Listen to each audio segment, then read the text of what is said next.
Hello, this is the goddess Smara of ferocious and blood-curdling prophecies, and I'm here to welcome you to... Comic books are burning in hell. Comic books are burning in hell. Comic books are burning in hell. Comic books are burning in hell. Comic books are burning in hell. Comic books are burning in hell. Comic books are burning in hell. Comic books are burning in hell.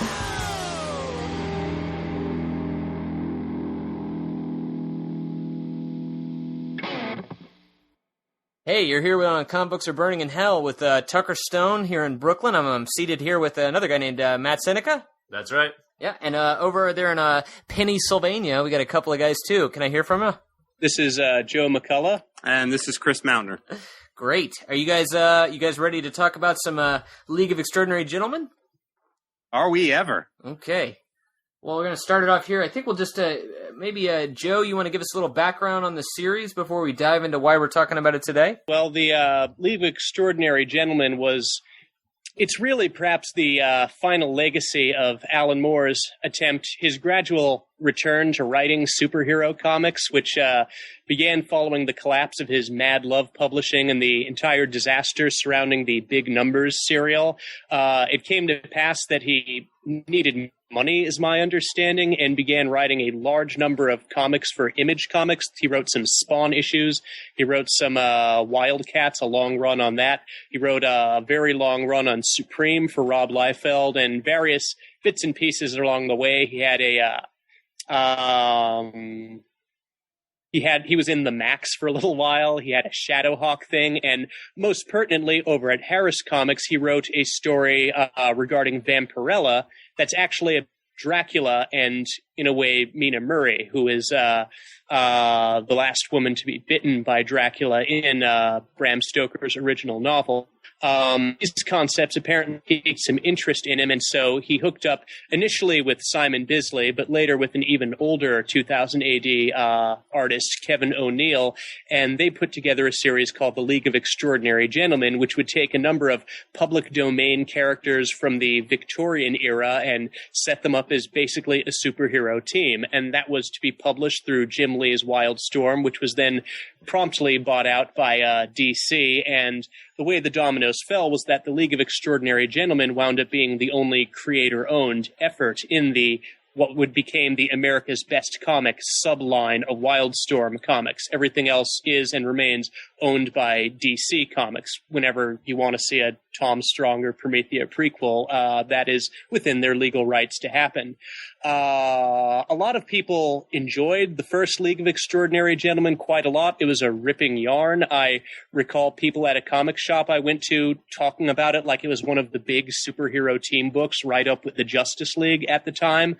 But as the series went along into its second volume, 2 6-issue miniseries were the first and second volume, it became clear Moore was working in kind of a call and response sort of thing with them, where the first League of Extraordinary Gentlemen ends with kind of a ha-ha, but kind of really fucking scary moment where Captain Nemo basically invents automatic weapons a few years before World War I, and everyone's kind of shocked that he's so violent, but oh well, we win the day anyway, all of us and our crazy teammates who hate each other. And then the second volume of League of Extraordinary Gentlemen is about how having a crazy team of superpowered characters together is an unbelievably fucking bad idea because they kill each other immediately.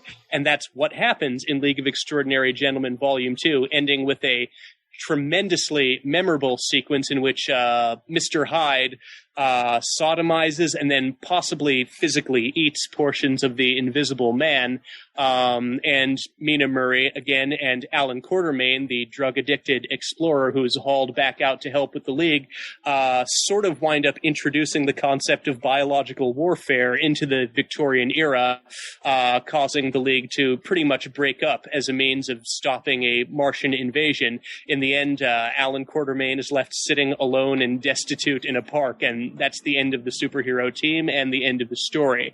You can draw a line between the two eras of the League of Extraordinary Gentlemen from there, from the first and second volume, then into something called Black Dossier. which was the last thing Moore put out under the America's Best Comics line. I think it was the last thing, maybe some It was the last League of Extraordinary Gentlemen book. Definitely. Yeah.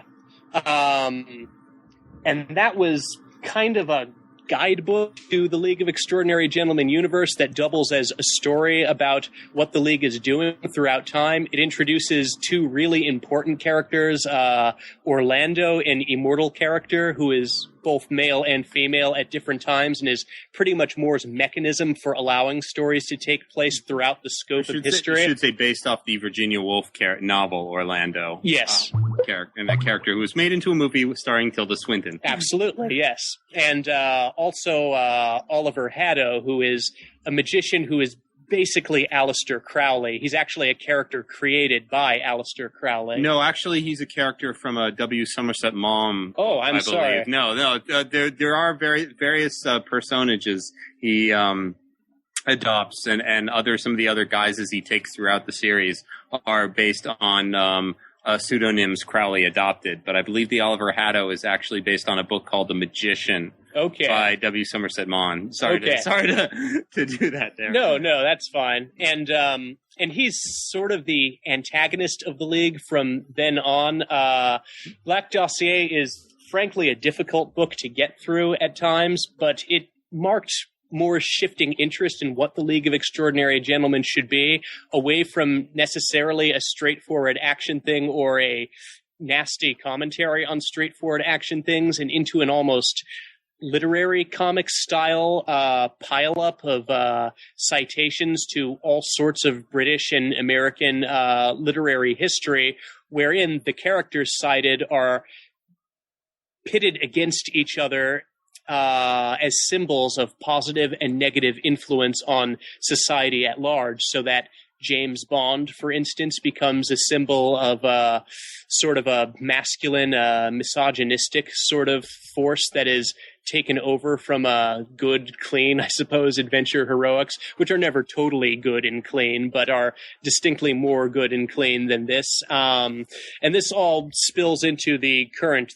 3-issue series recently ended called Century, which tracks the League's non-adventures from 1910 through 1969 and into 2009, wherein the basic trio of Alan and Mina, who have since become young again, having taken a dip in the fountain of youth, and Orlando, go from being typical adventures at the beginning of the century to basically completely destitute ruins and psychologically broken by 2009, which is, of course, the era where everything has totally gone to shit and modernity is rather horrible. And anyway, it all climaxes with Harry Potter becoming the Antichrist, and then Mary Poppins shows up and destroys him. And Mary Poppins is also God from the Bible. As is fitting.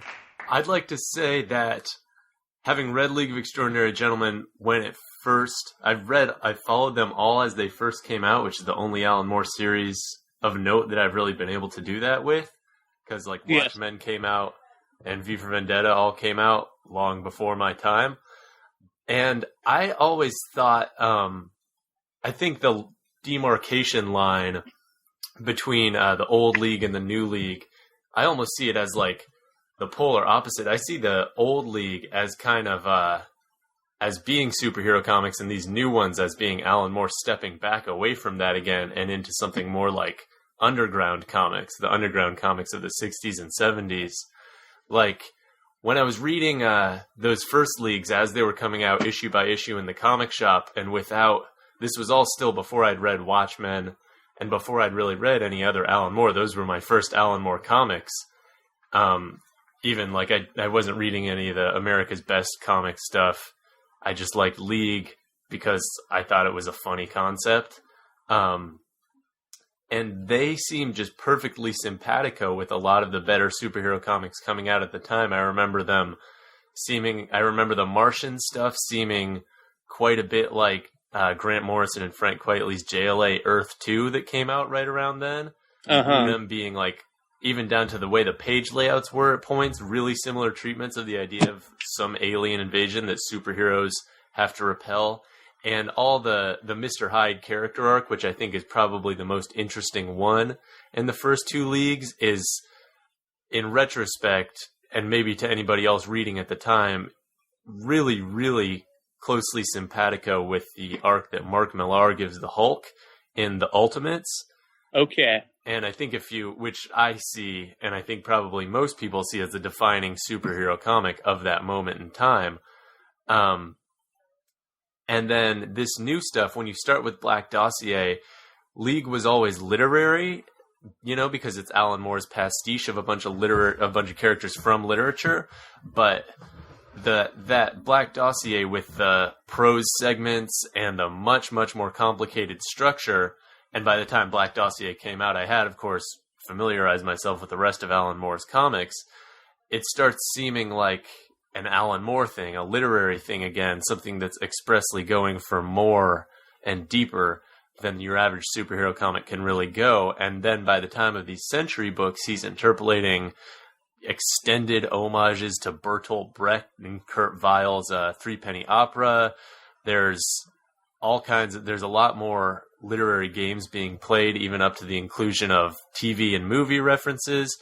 And it's very much, like you said, Joe, not good, clean fun anymore. It becomes a psychedelic, sexy romp through a lot of really gross, kind of both disturbing and, I would say, malaised scenarios that don't really feel like the kind of, adrenaline rush fun you get from reading superhero comics, but to me feel quite distinctly more similar to the kind of almost sort of just recently post-underground comics that guys like Greg Irons and Richard Corbin were making in the very late 60s and early 70s. And I think it's worth noting that these new leagues, the first two came out alongside the other thing Alan Moore was publishing at the time, which was his underground newspaper, Dodgem Logic, which has since folded. Mm-hmm. And I think these just carry a much more underground sensibility. And in truth, they're kind of Alan Moore's bridge from, he stepped back to superhero comics in the 90s by going to Image and then subsequently back to DC, the company he swore he'd work for never again, only to be more or less shanghaied into working for them against his will. And then now this is him finally stepping back, along with his frequent pronouncements in public against DC. He's finally stepping back into the underground, and I think this last volume is kind of the capstone on that move, and he's basically saying he's never going to resurface in the mainstream again, so comics, and especially Action Comics, can kind of go fuck themselves. I do think there's I do think there's a strong demarcation between the two. I think you can see a lot of foreshadowing, at least in volume 2, especially in the sense that, for all of their adventure and posturing, it's not like they really kind of save the day. It ends up being, the little germs, of course, like as in the actual War of the World story, although in this case it's biological warfare that destroys all the Martians, which kind of hints towards the idea of how utterly ineffectual the main characters are in the first 3 books. Sure, but I'm talking not even so much as plot as the very composition of the work, I guess, where even after the Black Dossier, the 3 issues of League Century are just really, really, really heavy with references to everything Moore can possibly think of, to the point where you have to parse conversations as almost chains of allusions and such that are meant to have a representation as to what's going on in society at the time, the tides of history occurring, never in a particularly good way. I think that very stance of the work has changed, but here's a question I can pose to everyone.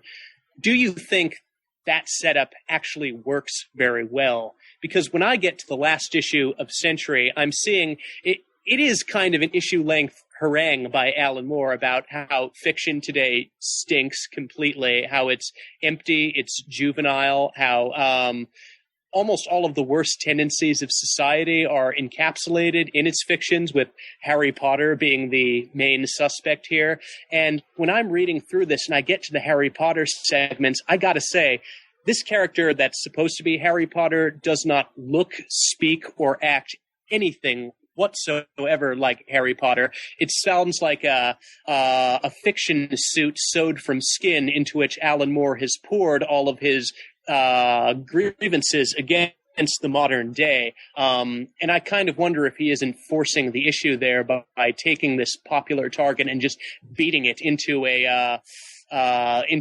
speech, basically, against everything ranging from the litigious nature of society to kids who don't know how to talk to Christians who rely on the Bible too fucking much. So I'm wondering if at the end of this series, it even works as a commentary on society at all, as it intersects with fiction, because I think it's becoming more about society and less meaningfully about fiction. Joe, that's a pretty good question. Chris, do you have a take on that? Well, I mean, I think there's a good point to be had there especially in the fact that, it's very clear from reading the book that, he's probably never read the Harry Potter books. He probably only has, you get the feeling reading it, it's like he has the basic understanding of Harry Potter, like someone's told him about the books and the basic premise. That kind of actually worked for me, at least in the kind of the sense of reading the comic and the storyline, and that I think that if it were too much like Harry Potter, if it was too close to the material, never mind, being, issues of copyright infringement or severe parody coming up, I think it made it kind of almost its own thing in a weird kind of vague sense. I think for me, I wonder if I don't know if it holds completely. I mean, there is definitely the sense that kind of Mr. Alan Moore, grumpy old man, complaining about how everything used to be better, at least in terms of like literature back in the old days. Well, let's be very upfront here that we are dealing with two characters created by Victorian-era males and one character created by a woman, admittedly, Orlando, who are basically taking down a character by the most successful female author of modern times, with many, many hundreds of thousands of female fans who love these characters. The most beloved female character in that book, Hermione, is reduced to a weeping, ineffectual ruin in Moore's take before she is murdered. One of the female teachers has her blouse ripped open before she is murdered with a long phallic wand. And then, Alan Moore, maybe he doesn't actually wonder, but people wonder why people think Alan Moore has a problem with women. And I don't think it's due to the amount of sexual violence in his work necessarily. I think it's due to the fact that he doesn't process these events in a way that's applicable to how women seem to approach these works today. He just sees it all as rubbish viewed through this literary lens he has. He doesn't apply any sort of gender, I suppose, understanding to it at all. Although I will say, before we get into the whole gender thing, which I do want to do, I want to say, to answer your previous question, Joe, I do think that I want to talk a little bit more about how League works really well as a literary satire. All right. As something making a literary point before we get off topic. Yes. Because, as I was thinking about it, it's really, as you look at, I think, specifically British literature, because though he does branch out here and there into other nations' literary traditions, its League is, by and large, something, sort of self-reflexive work of British literature, British writer, British artist, British colorist even. And I think it's, it starts in sort of the heyday of the British novel, really. Like, there's Dickens characters in the first League. You've got H. Rider Haggard, who I think is one of the most underrated novelists ever, who's a British novelist. But then as it moves forward, Alan Moore has to go to more and more esoteric lengths to finally, pick out works of British literature that are interesting that he can engage with. Mm-hmm. And like by 1969, he's talking about stuff that nobody's ever heard of, like Ian Sinclair. I'm sorry, that might be a famous dude to him, but I think the only reason people read Ian Sinclair now is because they're really into Alan Moore. But I think the most prominent work in that 1969 is a film, Nicholas Roeg film that Mick Jagger starred in, that even Mick Jagger fans probably aren't that aware of. Yeah. And Harry Potter, again, like when Voldemort comes out in 1969, that's the big deal, literary reference in that one. So, and I think by this final one, it's really Alan Moore kind of surveying the landscape and his look at his kind of damning indictment of modern society is kind of him looking around and being like, well, who's really been killing it in British literature since between 1969 and now? And if you look at it, he's fucking Alan Moore. He's the one who's been killing it. And I mean, I think this is legitimate, that you'd be hard pressed to find a British literary figure beside J.K. Rowling who has done as much for British letters as Alan Moore in the past 4 decades, and to really keep alive the complex, poetic British literary tradition. And I think he kind of sees J.K. Rowling, who's this pop novelist, as this avatar of the modernity that he's maybe not fighting against, but doing something different than. I think, Harry Potter, those books are very much, I think, part of an American, like the pot boiled or pop novel tradition, as much as they are cousins to stuff like Lion, the Witch, and the Wardrobe and stuff like that. So I think it's kind of just Alan Moore taking the opportunity, sort of picking over his own role in the literature that he's writing about, and maybe not liking what he sees when it comes to Harry Potter. Though I think he does kind of evince a fondness for that stuff, in just how I think there is a loving quality to how evilly Harry Potter takes apart his whole world that Rowling builds up. But I think that's the reason for it, more than any kind of reflexive sexism. But now we should just talk about that sexist stuff, because that's what everybody wants to talk about. Well, I mean, just a point of order. I feel like your point, Joe, did make me want to point out. I mean, in the end, Harry Potter is not vanquished by Mina or Alan Quatermain, but by Mary Poppins, who was created by a female British author. That's true. And just as a side note, and this is, I was telling Joe before, it's kind of perfect in a way that Mary Poppins is God, because if you've ever read the original Mary Poppins books, she sort of almost has an angelic, otherworldly, even beyond the book, like their associations are made between her and the Holy of Holies. So the last book is actually called Mary Poppins Opens the Door, as she goes into the heaven, ascends kind of into the heavens, quite literally. Sure, but I think it's telling that Moore doesn't extend the same amount of latitude he does to something like, say, Bram Stoker, whose Dracula is, full of interesting stuff about Victorian sexual mores, I suppose. But the way he's taken the character of Mina Murray and shifted her around and sort of extracted these positive qualities from this work is, I think the fact that he does that and he doesn't afford Harry Potter, anything, it's just the worst piece of shit in the history of time, per this book, I think. I think there's a level of engagement that he's willing to do with older work that he's just not willing to do with modern stuff. I don't think he's willing to look into it, and I think that leads him into a lot of trouble with the contemporary conversation, even setting aside the fact that the contemporary, I suppose, feminist conversation dealing with geek culture is part and parcel, I think, with geek culture's become a signatory to, corporate entertainments, corporate provided, corporate owned fictions that, Moore himself is very, very, very much against through the trajectory of his career, which sees even using superhero comics continuity as a self-contained literary mechanism for you to build your own sort of superstructure and then let it alone. If you look at the number of women writing fan fiction, for instance, based on corporate-owned characters, that's I think, sort of similar to what Moore is doing sometimes, in that it's a standalone apparatus connected to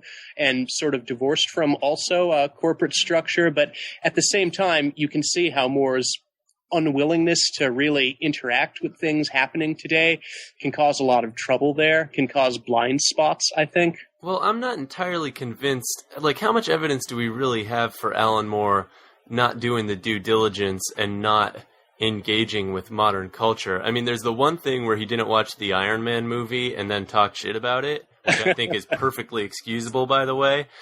But yes. But well, I don't know. I think I'm not like entirely convinced that Alan Moore like, maybe this is the better question. Like, isn't Dickens and isn't H. Rider Haggard and isn't Verne better than Harry Potter? And I mean, I read Harry Potter as a kid growing up. I love that stuff, but I do think that the works more is, especially was riffing on in the early League, are just better. Well, I mean, as far as the issue of whether or not he follows pop culture or not, certainly, I mean, 2009 is kind of full of like little aside sly references to current British television shows and things like The West Wing, and there are plenty of other things that I'm probably not picking up on that are probably just Kevin O'Neill things Kevin O'Neill decided to draw in. So, I mean, you could make the argument probably that he is kind of more knowledgeable than he probably comes off in interviews about culture, at least to a certain extent. Yeah, and I mean, like, when he was doing Dodge and Logic, he was working with, like, young musicians, young printers, young writers. I mean, at least from my understanding, is he's kind of turned around and become like a what's the word? Sort of like a grand old man of the contemporary art scene in his hometown in England. Like, I think he's a lot more up on things than people want to give it credit for. And that, you know, the people who do reportage on Alan Moore have a vested interest in giving him credit for, honestly. I think that's where, I think that's a myth, that he's not paying attention and that he's dialed out of the conversation. Well, he pays attention to some things in contemporary popular culture, definitely. Even, I think, the Thick of It guys actually thanked somewhere in the... Armando's thanked at the very beginning.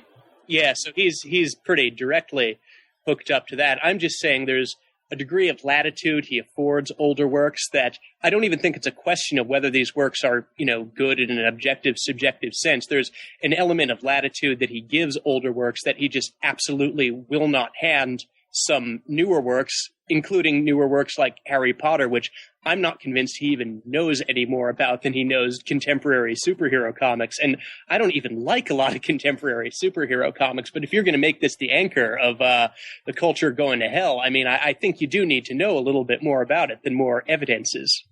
Yeah, I agree with that. I just think we're always more didactic about our modern, you know, about the culture that we're a part of than we're going to be about the past. I think that's just inevitable that art's going to do that.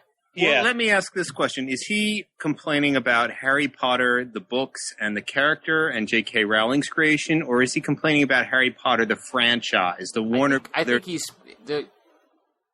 think he specifically gets a jibe in there about J.K. Rowling's ability to build a world and write a story when they arrive in that little town. Yeah. It's like right outside Hogwarts.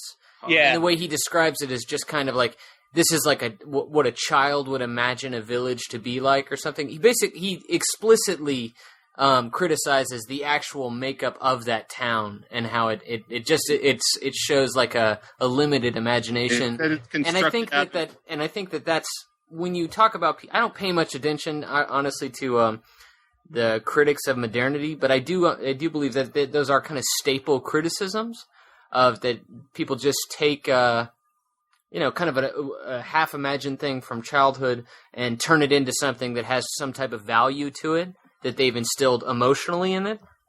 Though this might be like a way too far of a departure, but that could be even kind of a criticism of a very modern construct, which is like the I don't know, like the Spring Break town, which isn't that what that little village is in Harry Potter? It's like the Palm Springs of the magical world. It's just the town where all the kids from school go to party, and it has no economy but the tourist economy. Like, I don't know. I feel like he's talking about Hogsmeade, the Hogsmeade town in the series. Yeah. But then I don't know. I just looked at the actual passage. It's not. I'm imbuing it with a little stronger tone that I think actually is there. But I don't know. I think that he does actually have kind of contempt for the story. I do have to question, Joe, you seem really hell-bent and really convinced of this, and I'm not totally sure that maybe I missed something, but is he actually on the record of disliking this kind of stuff, disliking Harry Potter? I have no idea, to be honest. Okay. I've never read an interview, no. I did get the sense that that he had some knowledge of it. Like, I did feel like the moments where they present Ron and Hermione is, it was the way that, maybe it's Kevin O'Neill actually, the way that they depict this stairwell and that sort of thing. That does kind of like seem someone who knows the kind of shit that you would have to pick up on by watching the movies or reading the books or something like that. There was something about the way it's visually kind of realized that made me feel like he does have some knowledge of Harry Potter. Yeah, and I should say that it's not like Harry Potter is politically invulnerable or something. I think there's quite a lot you can say about this rather classical, perhaps retrograde structure of this person learning they're one of the chosen few who has the special powers, and they're the only one that can save, the world with their superior innate abilities. I think there's a lot of criticism that you can make about that. They're not the criticisms Alan Moore is making here, but there are criticisms you can certainly lodge at Harry Potter. Believe me that. Yeah, it's the most racist shit ever, too. But all right, to move on to something else, though, what did you all make of the actual storytelling in this new league, or even League Century as a whole? Did it flow well for you? Did it have characters you fell in love with? See, I think that's what I like the third one. I said I like the third one. I like the kind of the fact that it wasn't too Harry Potter. I felt like in this the final chapter, the storytelling did flow better, and that it didn't seem to get too bogged down. In some of the kind of asides and details that I thought 1910 and 1969 sort of did.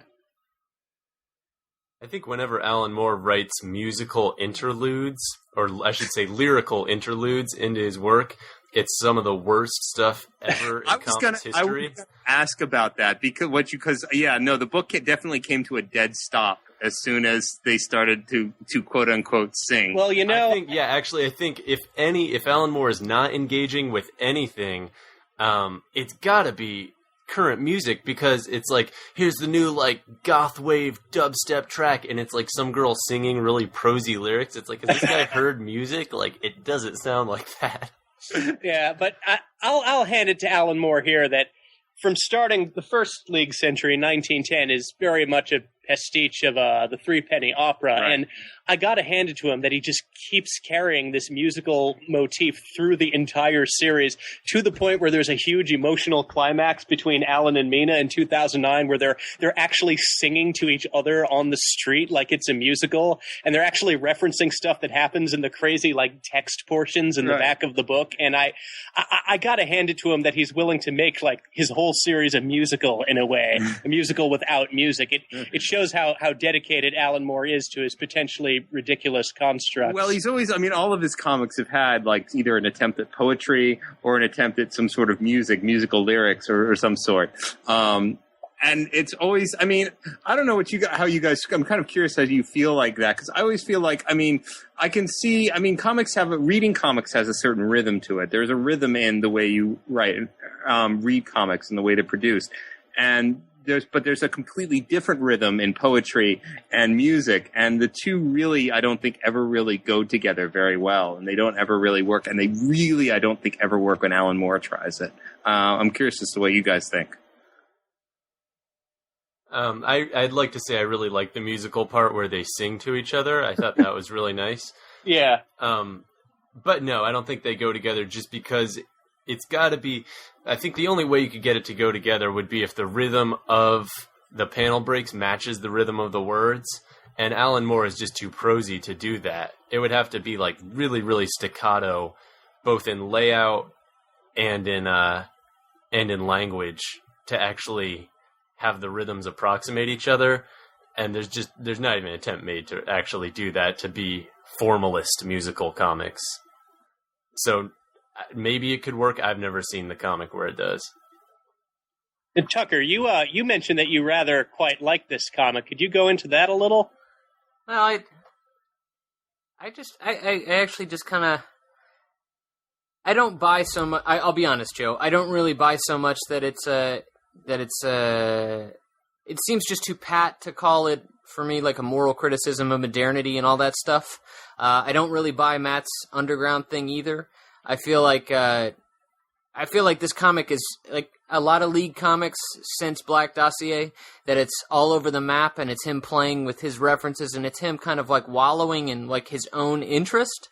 And as it got into this one, I did feel like it wasn't.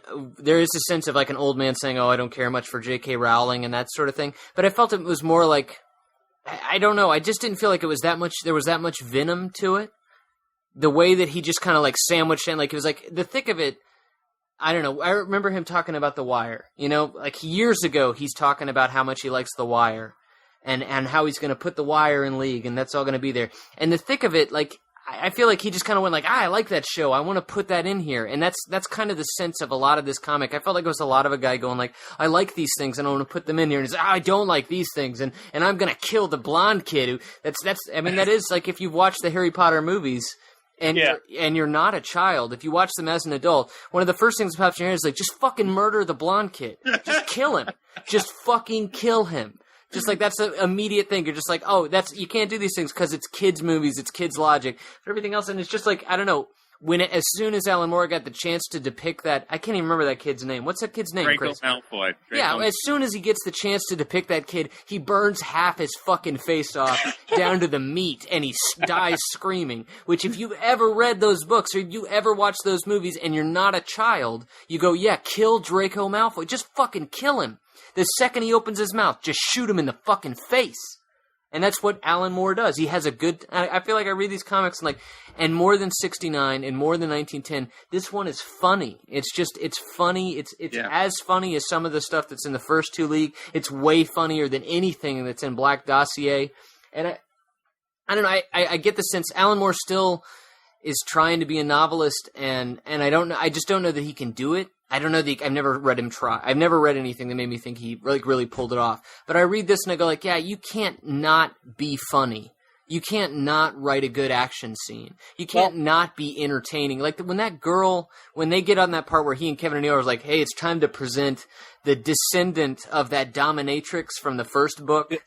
It's like they can't help but be like, all right, so she's going to bend over and her ass is just going to fill up the panel. And then like, we're going to make sure that when we draw her, look at those garters. Like they're just a couple of old pervs. And it's kind of, and you look at that Kickstarter page with their dumb jokes and everything, and like, there's no reason why they can't make up a fake email address, but they can't just do like a .com. They still are like, oh, let's throw in a joke there, and it's just like, I love that. I love the whole thing about it. Like, I don't know, I just was really attached to how fun I thought this comic was. I thought it was more fun than 69. I thought it was more fun than 1910.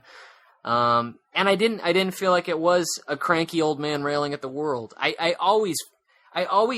know what? I'll be honest. I never read those Alan Moore interviews that people post links to. I just don't pay any attention to them at all. Yeah. I do read occasionally what people have to say regarding those. And I always feel like I never felt like anybody reads this correctly. I feel like Alan Moore is he's just a dude who's having a good time, and people want to turn it into like he's a crazy, cranky old man, and it's like, man, that's your bullshit. Just shut the fuck up. Like, he didn't say that. He's just making jokes. And like when he is ripping off and making fun of Jeff Johns and making fun of Blackest Night, that shit is funny because it's true. It's not a cranky, crazy old man who's like, why is everybody so mean to me? It's like, no, this is some rich old dude who like still wears tank tops, for Christ's sake. Like, I think the guy's funny, and I think he's having a good time. And that's how I felt when I read 2009. Well, I'll concede that very clearly League, I think, is intended to be a bit funnier than anyone's maybe taking it. And I think the tell-all on that is the text section in the back, which is a science fiction story by Mr. John Thomas, which was originally serialized in 1969 in the science fiction magazine Lewd Worlds, which I believe opens with Orlando having sex with an immortal caveman around the ruins of the monolith from 2001. So, I mean, there is clearly a comedic aspect to all of this that's there's also the fact that like Simba the lion kind of appears. All right, let's take a poll. How many people thought that actually was a reference to the Lion King? Me, and I think it's the funniest thing Alan Moore's ever written. I opened League to the last page in the store while I was supposed to be at work, and I had like a 5-minute laughing fit. So, and then the same thing happened to me again when I read to it at the end. I had another 5-minute laughing fit.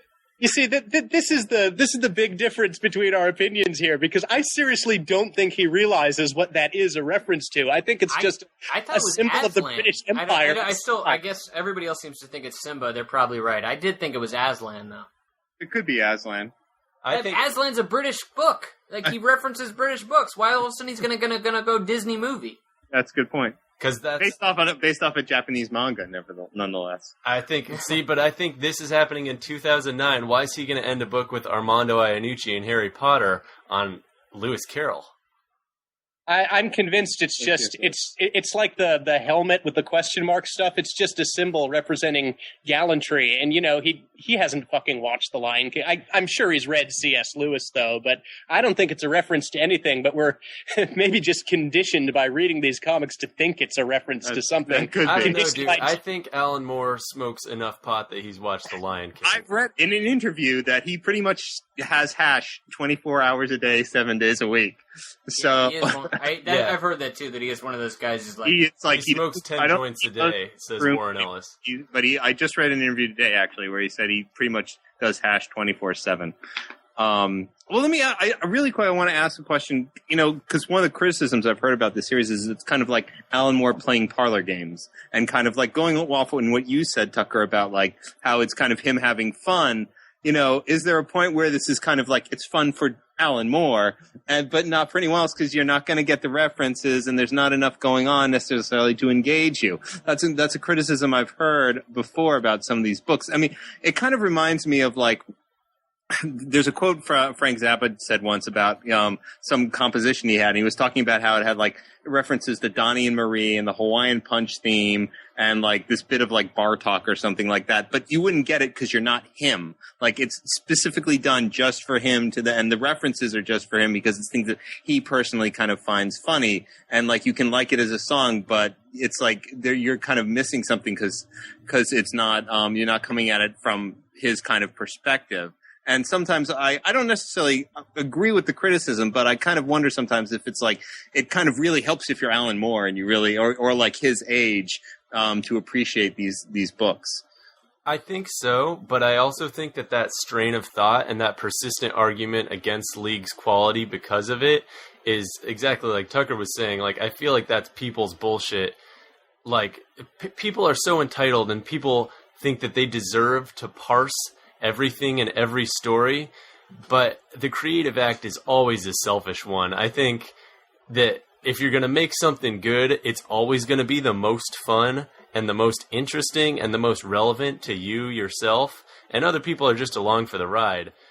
So I think, while I did, especially at points in this one in 69, just give up on parsing whatever reference I knew was going on, it doesn't matter to me because I still get a lot out of the story and I'm still having a good time reading it. And at a certain point, it kind of stops mattering. Like, it might be irritating the first 2 or 3 pages it happens on, but by the end, you're like, man, whatever. You're just along for the ride.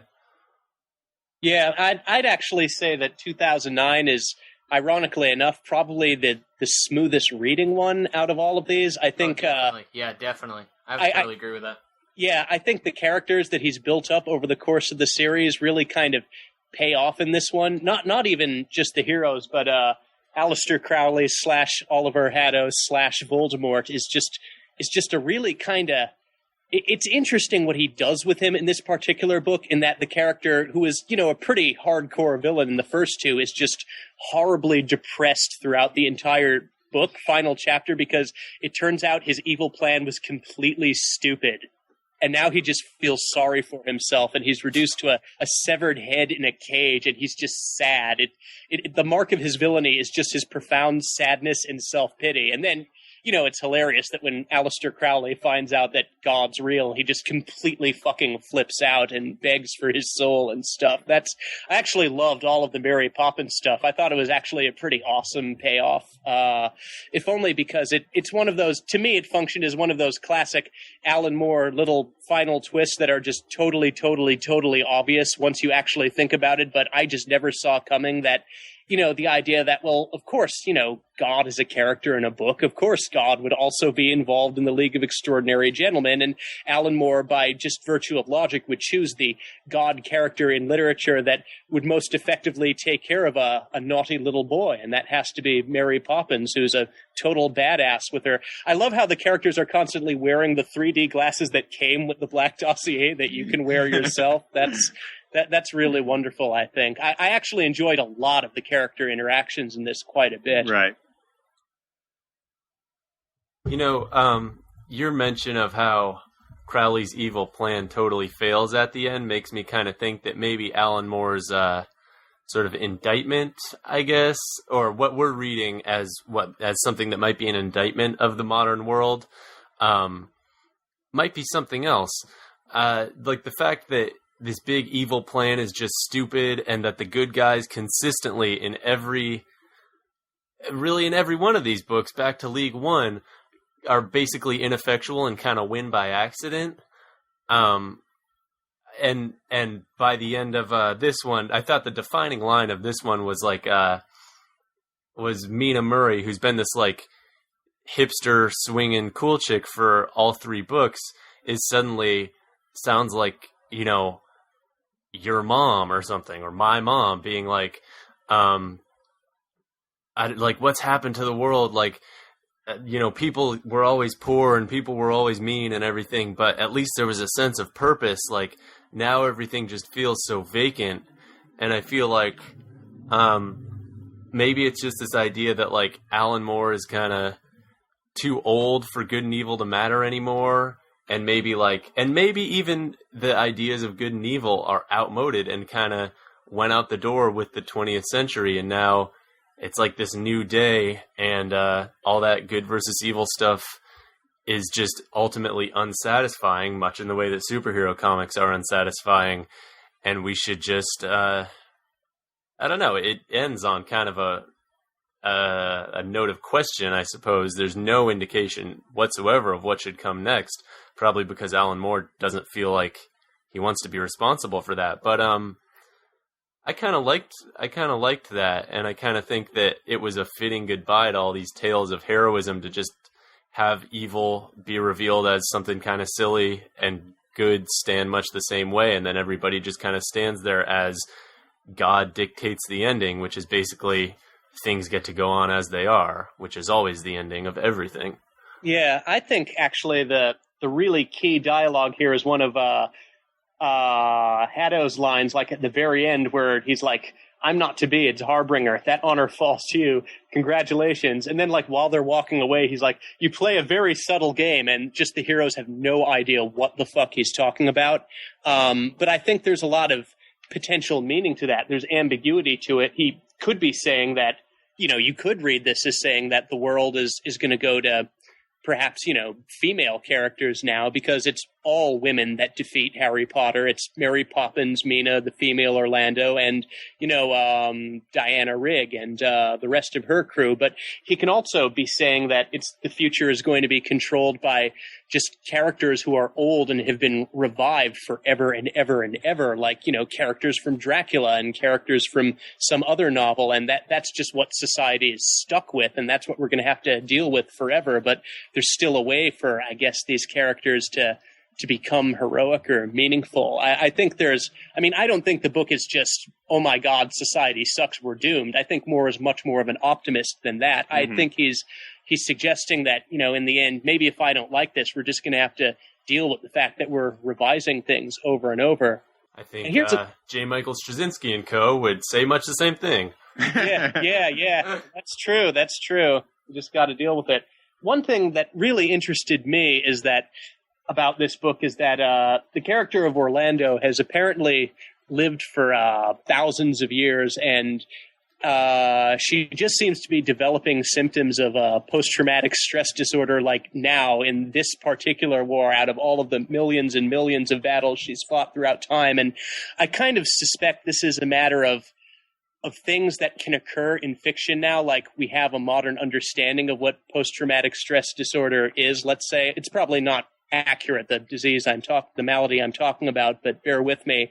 And the fact that this stuff can exist in fiction now is that it could realistically affect the characters in the League of Extraordinary Gentlemen, much in the way that the female characters in, say, the Black Dossier, like Fanny Hill, they're very, very, very much defined as free and heroic through their use of sexuality. Mm-hmm. And if you look at Orlando in the Black Dossier, his male aspect is always warlike and his female aspect is always making love and such. And it's only in the modern set material that Orlando's female aspect is allowed to be wielding a sword and just really wrecking shit up and being a kind of brutal, muscular hero. And I kind of wonder if this is Moore's way of saying that these things are becoming more common in fiction now, and so they have this sort of control on the world of the League. You know, there's only so much you can do with fictional characters that exist in their own time. I wonder if he's not saying...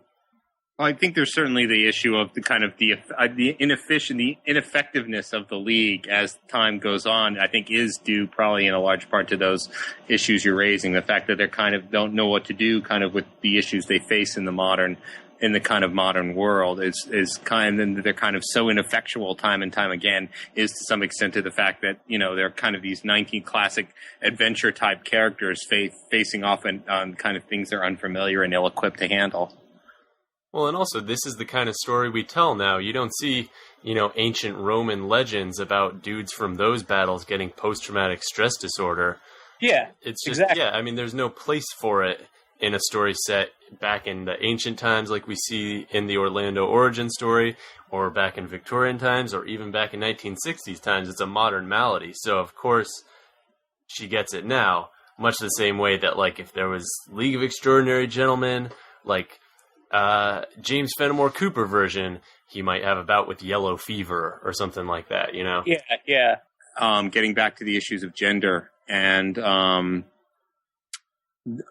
raised, and the people kind of frequently make criticisms about Moore and his work, and the kind of issues you raised about in 2009 regarding kind of a general, I don't know, the sexism, I think, gets hurled sometimes at Moore, which I think is kind of really unfair and a complete misreading. I should say sexism is hurled at Moore, and the speaker is always assuming they're the first person ever to hurl such accusations. Yeah, I think the other thing is the speaker in that case is always a reader of superhero comics, and it's just another thing of superhero comics trying to drag Alan Moore back down, into the critical fray, which he has well and truly equated himself and his comics to be above. I don't think you can talk about his shit in the same breath as you can really talk about the shit they put out now. It's just not, they're not relevant to one another hardly. And it's like a way of excusing superhero comics. If even Alan Moore does it too, then the modern genre action comic can be as gross and disgusting as it wants in even more insidious ways. And Alan Moore is actually the one guy who comes real with it when he does do rape. He doesn't do weird, like, rape fantasy stuff where the female character is, you know, kind of wants it, and there's like, and it's, you know, I guess shot as sexy or shot as just weird and creepy. He'll do like full-on rape and do realistic rape scenes when it comes time to do that stuff. And it just, I don't know. I would kind of disagree with that. I think Moore tries to have it both ways occasionally. I think if you look at the stuff in the Black Dossier, or even going back to the Invisible Man, you know, raping the schoolgirls in the first League of Extraordinary Gentlemen, it's granted that's sort of a bit of misdirection because it's sort of meant to be maybe kind of ha-ha funny at first, but it's actually there to show you that the Invisible Man is a complete fucking psychopath and not to be trusted about anything ever. Yeah. But if you look at the materials in the Black Dossier, some of the Orlando stuff, you know, there's a lot of I would say non-consensual-ish tinged material that Orlando sort of brushes off. It's kind of a ha-ha thing. It sort of fits into some of the content Moore did in Lost Girls, where there's a pretty famous bit where the characters in a story kind of talk about how, you know, it's just a story and stuff. It's just fantasies. And I think Moore is kind of, he uses those fantasies, you know, usually as a matter of pastiche, but, you know, he doesn't really... He's hands off until usually when rape is happening in the now sections of the story where, where you're really supposed to pay attention, because I think a lot of people don't even read the text portions a lot. In the now portions of the story, when there's sexual violence, I think I basically agree with, there's a writer, Plock, he's a Canadian writer who's not part of the Mindless Ones, but sort of affiliated with them, who did actually a Socratic dialogue with Alan Moore in the classical sense, where you write your an older thinker's dialogue for you as a means of working through your own thoughts. And he came upon the thesis that Moore relies on sexual violence to an extent that it's the only violence in society or entertainment that doesn't register as fun. Like, you cut someone's head off, it's fun. You punch someone's face in, it's fun. Just guns going off everywhere, it's exciting, it's fun. You play video games, throwing people through walls, dismembering them, it's fun. But sexual violence is the type of violence that contains the charge of, oh my God, this is horrible, this is disgusting. And I agree. I think that is one of the reasons Moore leans on that, because it's something that happens quite a lot in the world. In any sort of warfare situation, in any sort of violent situation, there's typically a lot of sexual violence, and it's a kind of violence that works as maybe violence should be working. And it's something that's, I think, it's pervasive in popular entertainment too. I mean, you mentioned like not just superhero comics, but I think certainly in a lot of the popular entertainment he's drawing upon, certainly in 19th Century League. And, there's, certainly Dracula, is all about, to a large extent, not just sexual mores, but, the threat of sexual violence. There's always the threat of the, quote unquote, fate worse than death, that pervades a lot of literature of the time and pervades, continues, I think, into 20th century and modern literature, the woman in danger, of course, it's the basis of the slasher film. If you're going to criticize, I feel like if you got, one of the things that always bothers me about when people criticize the more is it's like you're kind of pushing him off to the side and kind of ignoring the large. If you're gonna address it in Moore's work, then you have to address it in other comic work and other areas, even where I think it's even more, say, uncomfortable. Like, say, example, and this is a completely different culture, but like the work of Osamu Tezuka, which are I think are much more disturbing in their portrayal of sexual violence to an extent than in Moore's work. Yeah, and I think that is true sort of across the board, just because it seems like I feel like the slant when people talk about graphic violence in popular culture now, or I should say popular storytelling, is that it's a modern problem and that, oh my God, all this horrific graphic violence in our media, but it's always been a part of our storytelling since back to the first recorded stories, and it's always been there, being done by awesome dudes who are awesome. Yeah. It's always graphic violence, even going back to Gilgamesh, the first story ever, has always been awesome. And Gilgamesh is awesome because he can kick people's ass. I think sexual violence does always humanize, just because regular violence is when you depersonalize yourself so much that another person's life doesn't matter, but the sexual component of anything is always human. That's the moment of interpersonal connection. So to force that connection on somebody else, yeah, it's always gonna draw their humanity to the surface.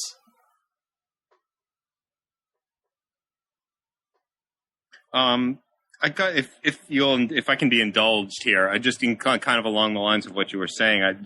This is a quote from, I apologize. This is a quote from an interview I did with Moore back in 2006. It just to kind of, I'm not bringing this out to toot my horn, because it has to do with kind of what we're saying here. He says, he was talking about the sequence, Joe, you were mentioning, about the kind of, this is only a story and therefore okay. But he says, this is not to say the abuse of children is not terrible. Of course it is. The abuse of anybody is terrible. I don't know if sexual abuse is more terrible than any other kind, or whether it's because we seem to apply a huge amount of power to the sexual realm, like the whole idea of rape as a fate worse than death. I remember talking to Kathy Acker about that issue. I remember her saying that she had been raped, and she says, you go home, you have a wash, you feel kind of messed up for a while, but you're glad you weren't killed. There is no fate worse than death. So, I mean, I don't know if that gives an extra perspective on his attitude towards these kind of issues of sexual violence. I mean, kind of threw it in as a side there, but I thought it was germane enough to mention. Yeah, I think so. And I think it's also important to remember, I wanted to mention this earlier, I think it's important to remember that Moore basically wrote the rebuttal to his own use of rape, and to all these assholes who accuse him of whatever sexism or misogyny because of his use of sexual violence in his comics. At the end of Lost Girls, where Wendy from Peter Pan is basically like, men who rape are bitches and you all need to die. Like, I think he's pretty unequivocal about what his true feelings on rape, and like his sort of where he's really coming from with it. In that, and I think, you can use that scene as kind of a moral calculus from which to sort of view the rest of his use of that particular storytelling trope. And I think what she says about rapists in that scene applies pretty much across the board to all the characters that you see raping in Alan Moore comics. Well, I think I'm going to tie things off here because it's we've gone pretty long on this subject, and I'm not really sure what else we have to say right now. Unless, Joe, do you have anything you want to say to wrap things up for this episode? Only that I'm interested to where Moore tries to take this kind of thing next. I know him and O'Neill are planning kind of a side story regarding Captain Nemo dealing with Cthulhu. Yes, Lovecraftian things, which, according to the Black Dossier, are kind of tied to the origins of the universe in the League sort of deal. So I'm interested in wondering if maybe he's going to try and get into the very cosmology of creation, like almost a religious text League style. I'm wondering if that's the only place he can take this now that he's been kind of on the street regarding, the changing history, like going year by year by year. I think it's the larger-than-life Captain Nemo cast versus a very, very cosmic entity. So it'll be interesting to see how his focus changes with future stories. I'd just like to say that comic sounds badass. Yeah, well, this has been a lot of fun. It's also been very heated and exciting. I wonder if we'll be able to maintain it through the next episode. This has been a lot of good times here in Brooklyn with me. I'm Tucker Stone. I'm Matt Seneca. I'm Joe McCulloch. And I'm Chris Mautner. Take care, and we'll see you next time. I'm burning in comic books. I'm burning in comic books. I'm burning in hell.